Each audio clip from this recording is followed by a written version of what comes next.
Hello there, Livable City family. Welcome to the inaugural interview for 25% More Joy, our segment where we're going to be interviewing everyday San Franciscans on how they are reclaiming their streets to create more space for joy in their life. Today, we're joined by our resident Complete Streets expert, otherwise known as Tom Radulovich, here to talk to us about the potential our streets have to increase the joy in our lives. Thank you, Tom, for joining to our inaugural 25% More Joy segment. Thanks, Katie. I'm happy to be kicking this off. Yes, it's exciting. As I said, we all need a little bit more joy in our life and another opportunity to talk about joy. So we're really excited to get this started. So we're going to lay the stage first. Or the street, so to speak. So our city is compact. It's 49 square miles. It's a 7x7 diamond, forged through our histories. How much of that is street? It's about 25% of the city. So I think that's about 12 square miles of street, or a quarter of our little peninsula is street. The street public right of way. Not all of it is street. Some of it's sidewalk. A few of these public rights of way aren't developed for anything. They're just kind of wild. But 25% of our city is in the public right of way. A little bit less than the percentage that's in parks and open spaces. We're kind of blessed to have these big parks, Golden Gate Park, the Presidio, et cetera. But if you put all of that green space together, it's about the same amount of space as we have in streets. In streets, okay. So we have about 25% of our land masses for recreation in parks and places that folks know a certain concept of joy, of having joy in those spaces. But 25% is streets. What are those streets being used for right now? Mostly moving and storing cars. A huge percentage of our public right-of-way is, parking cars or asphalt that's used mostly for moving streets. As I mentioned, there's a few streets that, could qualify as parks. Staying in Bernal Heights right now, and it's, there's these little street parks here and there. There's our sidewalks, there's street trees, there's other things in the street, but the vast majority of it is used to move and store private cars. Got you. So moving and storing private cars, that's mostly what our streets are being used for. Which I guess, that begs the question. So what else can they be used for? It is a public space. We think of parks and plazas as sort of our public spaces, folks where they go to recreate. But streets are publicly owned and maintained infrastructure as well. So I'm just wondering if you can speak a little bit to how our cars and our relationship to using cars in the street has changed our relationship to those streets as public spaces. Sure. It's a fellow named Jan Gale, and he talks about the 3 M's of streets and what they should do in a good city and what they used to do in most cities. And the 3 M's are meeting, movement, and marketplace. So meeting is the streets are the social spaces of the city. Most of the public life of cities throughout history has happened in streets and public rights of way. And you think of that like that system of streets and plazas and squares and stuff as extensions of the street system, but they're meeting places. They're the things, the social glue that holds cities together. Movement, they were traditionally the ways that we moved around the city. That's sort of their functional purpose, and that's the way we think about it. But through all modes, people used to walk, people used to ride bicycles, take transit, drive, still do all of those things, but which of those modes of transportation take up the most space, which are privileged, which, if you allow them to dominate, kind of crowd out or limit mobility in the other modes. So movement's important, but movement by all modes, and really prioritizing the safety, the comfort, convenience of folks, especially with those human-powered modes, walking, cycling. And then we need to make space for transit as well. It's a really efficient way to move people through the city space-wise. You can move a lot more people in vehicles and use that space for other things. The last is marketplace. They're really important in the economy of the city. So not only people selling things in the street, farmers markets, street markets, but every commercial district, all of our neighborhood retail, all of our office districts really depend for their livelihood, for their vitality, for their appeal, their attractiveness, and just practically in terms of deliveries and so on for streets. So the three M's are all important. If they're in balance, you've got a good city. If one or more of those M's is been marginalized, then you've got a problem. If on the movement side, you're privileging one mode of transportation and oppressing or suppressing the others, then you've got a problem. So, in a lot of ways, really just cars have become a monoculture in our streets. And that's really the effects that we're seeing is that there's not as much of a relationship to movement or meeting or marketplace because the streets have essentially just dominated that public space that we used to have access to. Exactly. It's a long process, and it's happened in a lot of cities all over the world. The car was invented over a century ago, and they've just really come to dominate all the public spaces of the city, and in city after city. And it sort of happened in different cities at different times, depending on when that city became rich. This is, something that happened a long time ago in places like San Francisco, and even earlier in the place I grew up, Los Angeles. It's happening right now in cities all over the world where it's a process Jane Jacobs used to call the attrition of the city by the automobile, that there's that chipping away of the public value, those cities and streets, especially as life places, as they become more and more dominated by automobiles. So there's the reverse of that. There's what she calls the attrition of the automobile by the city. She says if you, kind of get some of the other things, and we're not going to have a chance to talk about all those other things, but if you get the other things right, like enough people in one place, a mix of uses in that place, um, a good pattern of blocks and streets and public spaces, then city life, the other M's, they want to take that space back, right? Citizens and life, public life, wants to reoccupy street space, and then you get a rebalancing. And she's like, the key is to have like a city government and have a citizenry that want to help that happen where it needs to happen. So that the reverse process is she calls the attrition of the automobile by the city.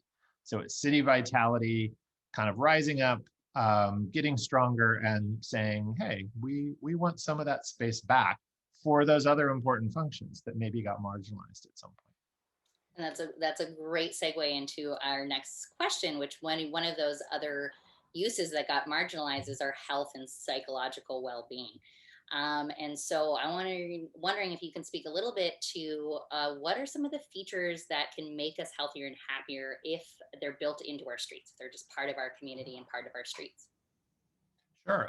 We're beginning to understand a lot better the connections between streets and urban design generally, and our mental and our physical health. And some of the features are one of the M's, which is the meeting, the sociability. That's incredibly important for our mental and physical health. There was a study done in San Francisco in the mid-'70s by a fellow named Don Appleyard. He looked at 3 parallel streets, so very similar demographics in terms of the race and income and household type, and even the built form of the people who live there. But one was a high traffic street, medium traffic street, and a low traffic street. And then he and his students interviewed all the people on the street, and then they drew lines, and they asked people who they knew, do you know your neighbors? And then also, where do you spend time on the sidewalk or in public space? And then they mapped all of that. They mapped in stippled things on the sidewalk. They showed where people spent time talking to their neighbors.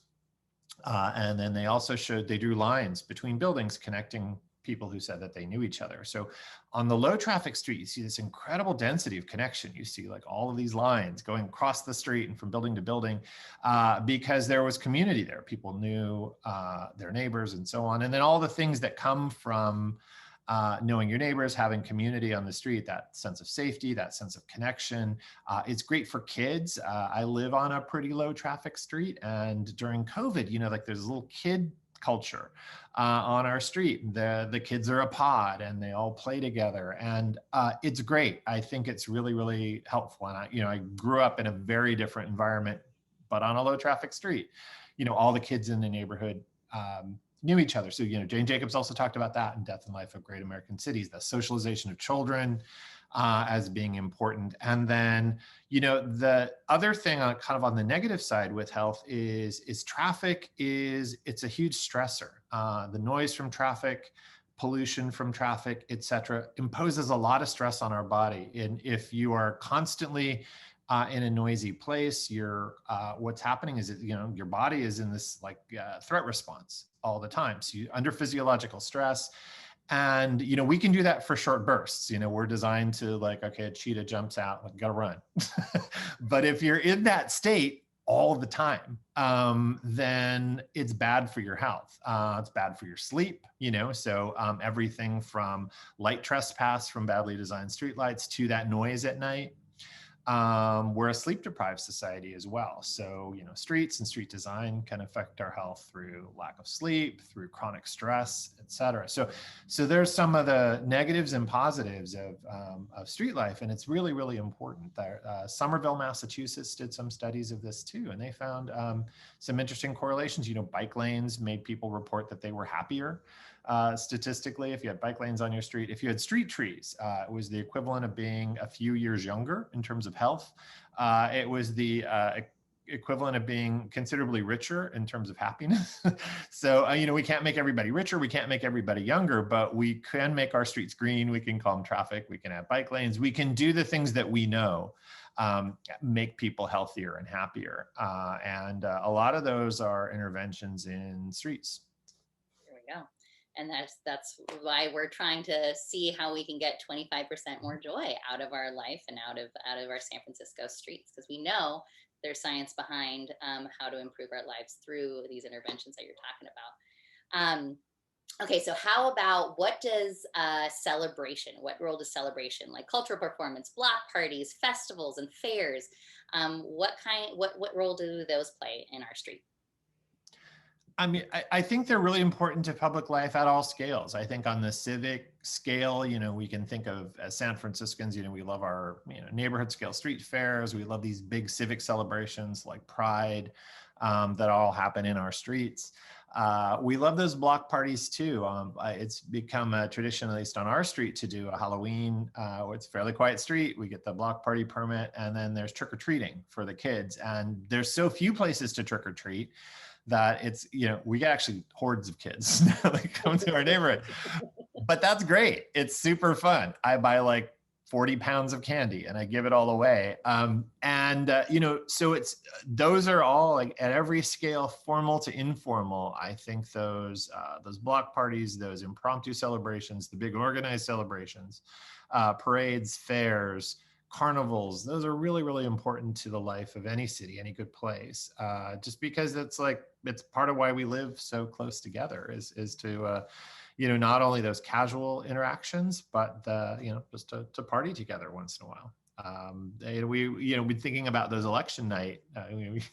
We had a pretty subdued one this time around with COVID, but I was also thinking about the first Obama election with people just kind of spontaneously going to the Castro and block party, right? So, when we need to mourn together, when we need to celebrate together, we do it in the street, or, you're thinking about plazas, thinking about squares as extensions of street space. And it's great to have the streets and the plazas and squares where you know where to go, right? Strong Towns talks about this, a good test of your city, if they have good public spaces, is, if there was a revolution tomorrow, does everybody know where to go, right? Because those things happen in the street too.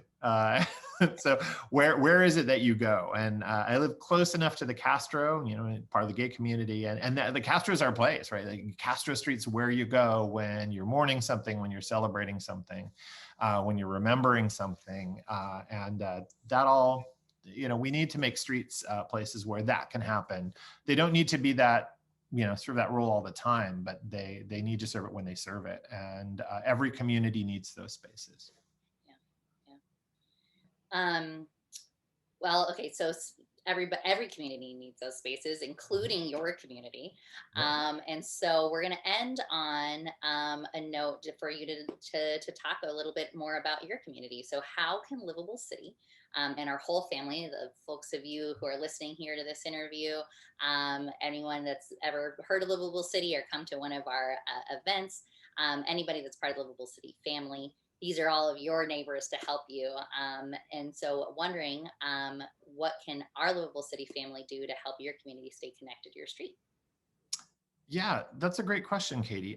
So Livable City is helping actually make my neighborhood more livable actively. I live pretty close to Valencia Street, and we've been part of the shared spaces project there with the merchants. So just creating that space on weekends where people can walk and stroll, where, you know, I do see kids biking. There's a little bit of a Sunday streets vibe going on. It's mostly people eating and drinking.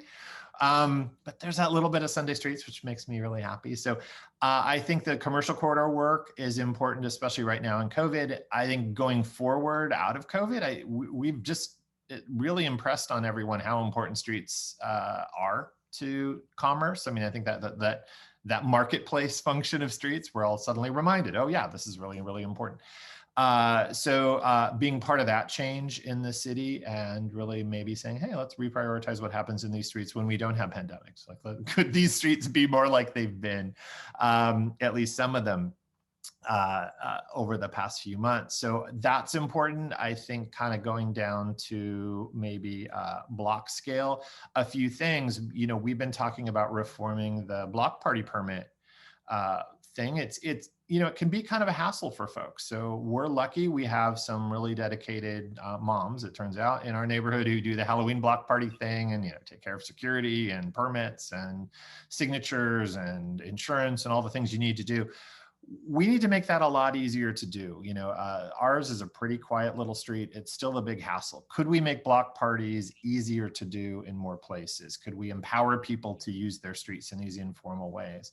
That I think is really important. Another thing is the kind of the everyday traffic calming. We've applied through the MTA program to get traffic calming on our street. We're turned down twice, you know, and then slow streets came along, and I think we'd love to be a slow street, but, you know, making that permanent and allowing that to keep expanding to those streets that want to be slow streets, calming traffic so they work as social spaces more of the time. Is another thing that Livable City, I think, can do that's going to be really transformative to public life here, and, you know, let us carry on doing some of the things that we've been doing. The other thing we've realized that's important about streets is exercise. You know, just there's you know, the gyms are all closed. You know, it's like not a lot of other things you can do. So just people walking around. It's great if you have some place to go. So thinking about these 15-minute or walkable neighborhoods is great. Thinking about parks and just, you know, letting people walk a little bit so then they're in nature. That I think is also important. So parks and green spaces you can walk to, but streets as being places that are comfortable inviting to walk, whether you're walking the dog, whether you're walking with your family, whether you're walking alone. So just that kind of fundamental walkability, but also thinking about planning the city so that you can kind of create loops. You don't have to always walk the same way that you came. So that's about, you know, creating connected street patterns, more than one good way to walk any place and then walk back. And then also thinking about places to walk to. You know, we can design walking in to everyday life, not only thinking about the streets themselves, but making sure transit, schools, parks, like all those things that you'd want to do in daily life are close by, then that I think is a real contribution to public life as well. Wonderful. Thank you. Thank you, Tom, for sharing all of this amazing information and knowledge about the streets and what they can do for our health and happiness and our well-being in our communities. We're so excited to continue exploring this concept throughout the year, and probably have you back a little bit later on to tell us more about how we can transform our streets and different projects from around the world. Thank you, Livable City family, for tuning in to our inaugural segment of 25% More Joy. We hope that you go out and explore your streets and find more joy in your life today. And then that'll end it. End recording.